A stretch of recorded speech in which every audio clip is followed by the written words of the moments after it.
বিকেল, এবং এটি হচ্ছে শীতের অর্থাৎ পৌষের শেষে, তাই না? জি। আচ্ছা, আমরা একটু এখানে দাঁড়াই। আর প্রিয় দর্শক শ্রোতা, এখন আমি যার সঙ্গে কথা বলছি তিনি হচ্ছেন বাংলাদেশের একজন প্রথিতযশা কবি, সাংবাদিক, লেখক, সাহিত্যিক মিস্টার গাউসুর রহমান। জি কেমন আছেন? জি জি ভালো আছেন। প্রসঙ্গত বলতেই হয়, মিস্টার গাউসুর রহমান আমার অনুজ প্রতিম। তিনি এশিয়ান ইউনিভার্সিটিতে তিনি বাংলা এবং বাংলা সাহিত্যে অধ্যাপনা করেন। আর এছাড়া তার একটি দীর্ঘ বর্ণাঢ্য অতীত রয়েছে, যে অতীতে তিনি আমার সঙ্গে একসাথে তাদের কাঁধ মিলিয়ে আমরা সাংবাদিকতা করেছি। সেই হিসেবে অনেকেই বলে থাকেন মিস্টার গাউসুর রহমান আমার ভাব শিষ্য। প্রকৃতপক্ষে আমিও তাই মনে করি। তো গাউস, কেমন চলছে তোমার লেখালেখি? মোটামুটি চলছে, মোটামুটি।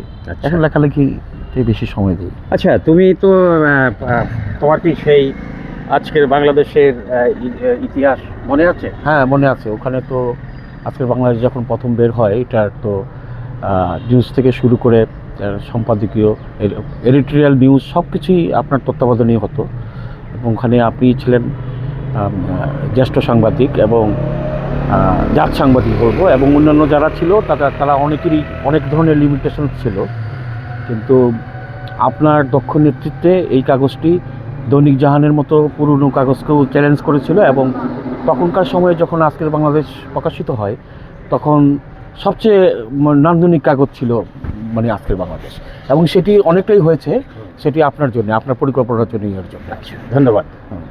আপনারা শুনলেন, আমি দূর অতীতে যেতে চাই না, সুদূর অতীতেই আমরা কথা বলি। গাউস ইতিমধ্যে বাংলাদেশের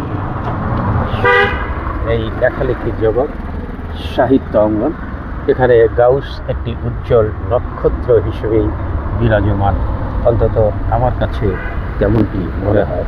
ইতিমধ্যে গাউসের অনেকগুলো বই বের হয়েছে, সবগুলোর নাম আমি বলতে পারছি না। আচ্ছা গাউস, তুমি বলো তো কি কি বই তোমার বের হয়েছে? আচ্ছা, বই তো আমার কবিতা, প্রবন্ধ, গবেষণা, গল্প, উপন্যাসও কিছু বেরিয়েছে। তো আমার প্রথম বই প্রকাশিত হয় 1986 সালে, ঝিনুকে নেই মুক্ত। এটি আমার কাব্যগ্রন্থ। এই একটি বই মানে আমার অন্যের অর্থায়নে হয়েছে, আর বাকিগুলো প্রকাশকের অর্থায়নেই হয়েছে। এটি আমার বাবা এটি ফিনান্স করেছিলেন, তখন আমি ছাত্র। আচ্ছা। এবং আমি বলেছিলাম যে বাবা একটু বই করতে চাই, এবং ওই সময় অনেকগুলো টাকা আমার বাবাকে দিয়েছেন। সাধারণত বাবারা এই সমস্ত ক্ষেত্রে নিরুৎসাহিত করেন, কিন্তু আজকে আমি যতটুকুই একজন লেখালেখির ক্ষেত্রে যে একজন নগণ্য কর্মী, এর পিছনে কিন্তু আমার বাবার উৎসাহ উদ্দীপনা অনেক বেশি। এবং সাম্প্রতিককালে আমার একটি কাব্যগ্রন্থ প্রকাশিত হয়েছে, এটি বাবাকে নিয়ে, বাবা এক সোনালী রোদের নাম। যে বাবার স্মৃতি, অনুপ্রেরণা এবং বাবার অবদান, এইগুলোর আলোকে আর কি। আমি যেটা বলতে চাই যে 1986 সালে তখন প্রকাশনা জগৎ এতটা সহজ ছিল না, এবং সে সময়ে গ্রন্থ প্রকাশ খুব কঠিন কর্ম ছিল। আজকে এটি বলতেই হয় যে আমি যখন এই পাণ্ডুলিপিটি নিয়ে, এবং অনেকগুলো টাকা, আমার মনে আছে অ্যামাউন্টটা না বলি, কিন্তু ওই সময়ের প্রেক্ষাপটে অনেক টাকা আমার বাবা দিয়েছিলেন, এবং এগুলো নিয়ে আমি ঢাকা গিয়ে এক হোটেলে উঠেছিলাম, এবং এই অত্র অঞ্চলের বলবো এই বৃহত্তর ময়মনসিংহের সাহিত্য ক্ষেত্রে, সাহিত্য সংগঠনের কবি সাহিত্যিকদের ক্ষেত্রে যে অগ্রপথিক হিসেবে আমরা বলতে পারি কবি মোশাররফ করিম, তিনি আমাকে কিন্তু উৎসাহ দিয়েছিলেন, এই গ্রন্থ প্রকাশের ব্যাপারে তিনি সহযোগিতা করেছেন। এবং ওই সময়ে অলোকেশ ঘোষ এটা প্রচ্ছদ করেছিলেন, এবং জাতীয় গ্রন্থকেন্দ্রের পরিচালক ছিলেন ফজল রাব্বি। তিনি আমার সঙ্গে কথা বলে বলছেন যে ঠিক আছে, তোমার প্রকাশনা উৎসব জাতীয় গ্রন্থকেন্দ্রের অর্থায়নে হবে, তোমার কোনো পয়সা খরচ হবে না, এটা কাঠ ছাপানো, হল ভাড়া কিছুই তোমার লাগবে না, আপ্যায়ন টাপ্যায়ন সব কিছু আমরাই করব। এবং সেই অনুষ্ঠানে প্রধান অতিথি ছিলেন আজকের অনেক বড় কবি বাংলা সাহিত্যে আল মাহমুদ, এবং সেখানে আল মুজাহিদি, অরুণাভ সরকার, এর মতো আরও বড় বড় অনেক কবি সাহিত্যিক অনুষ্ঠানে উপস্থিত ছিলেন। জাতীয় গ্রন্থকেন্দ্রের মিলনায়তনে হয়েছিল। 1986 সালে। সেই থেকে এরপরে আমার অনেকগুলো গ্রন্থ বেরিয়েছে, তাস খেলা, পাশা খেলা, তারপরে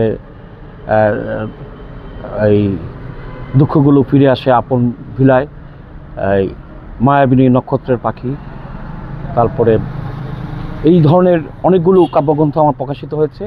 আর প্রবন্ধ গবেষণার ক্ষেত্রে আমার নজরুলকে নিয়ে 5টি গ্রন্থ বেরিয়েছে। আমি বাংলাদেশের অগ্রগণ্য 2 কবি শামসুর রহমানকে নিয়ে আমার গ্রন্থ, সেটা হচ্ছে কবিতা শামসুর রহমান, এবং আল মাহমুদকে নিয়ে আল মাহমুদের কবিতার বিষয় আশয়। তারপরে আবু ইসাকের সাহিত্য ভুবন, সাহিত্য সমালোচনা, এই রাহাত খান বিষয়ক একটি গ্রন্থ আছে, এবং কবিতার যে অন্য দাস, কবিতার মানে জসিমউদ্দিন এবং অন্যান্য, এই সমস্ত মিলিয়ে আমার এই কবিতা, প্রবন্ধ, গবেষণা, 2টি ছোট গল্পের গ্রন্থ আছে, 4টি উপন্যাস আছে, সব মিলিয়ে আমার 69টি বই আর কি। আচ্ছা, আপনারা শুনলেন গাউসের যে সাহিত্যকর্ম, সেই বিষয়ে কিন্তু বিস্তারিত বলতে গেলে অনেক সময়ের প্রয়োজন। আমি ওকে চিনি প্রায় 3 দশক। জি, 3 দশকের বেশি, 3 দশকের 4 দশক কিংবা 5 দশকের কাছাকাছি ও ধরিয়ে দিয়েছে।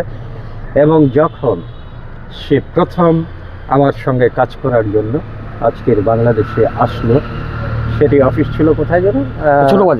ছোট বাজার। জি। আচ্ছা, 1984 সাল সম্ভব। 84 সালে।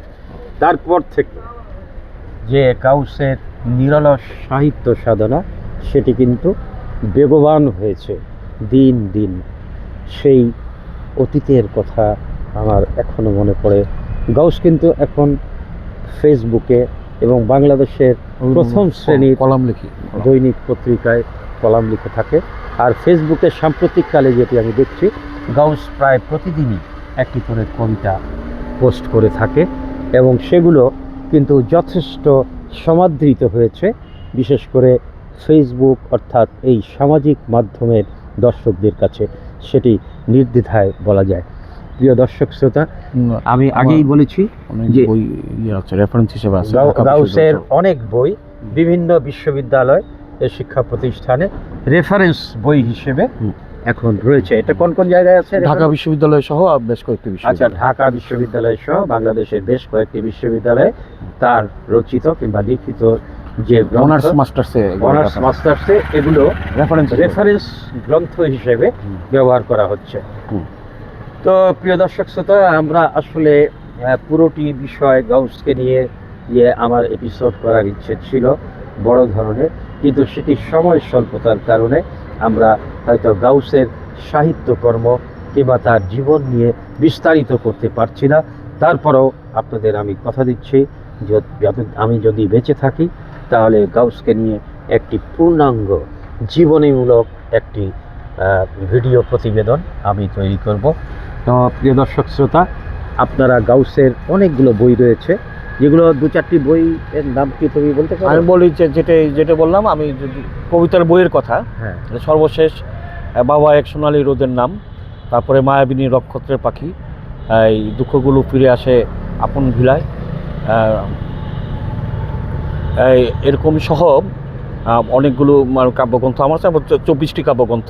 আর প্রবন্ধ গবেষণার ক্ষেত্রে কবিতার শামসুর রহমান, আল মাহমুদের কবিতার বিষয় আশয়, কবিতার যে অন্ধ দাস, নজরুল সাহিত্যে সামাজিক রাজনৈতিক সাহিত্যিক বিদ্রোহ, এই নজরুলের কবিতার বিষয় আশয়, নজরুলের কবিতার মূল প্রবর্তনাসমূহ, জসিমউদ্দিন ও অন্যান্য, আবু ইসাকের সাহিত্য ভুবন, এরকম আচ্ছা গ্রন্থ রয়েছে।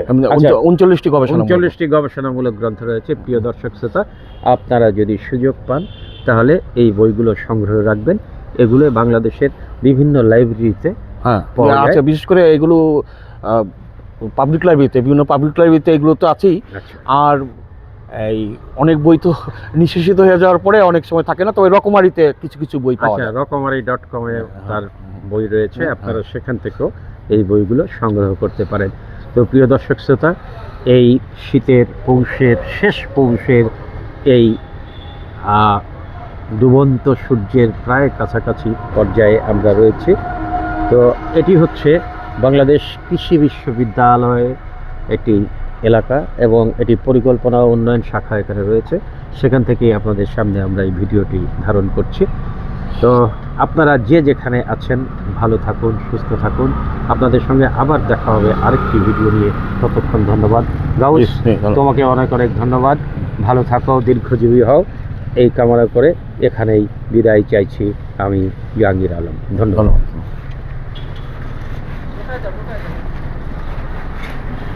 ব্যাস, শেষ। কয় মিনিট হয়েছে? 10 মিনিট?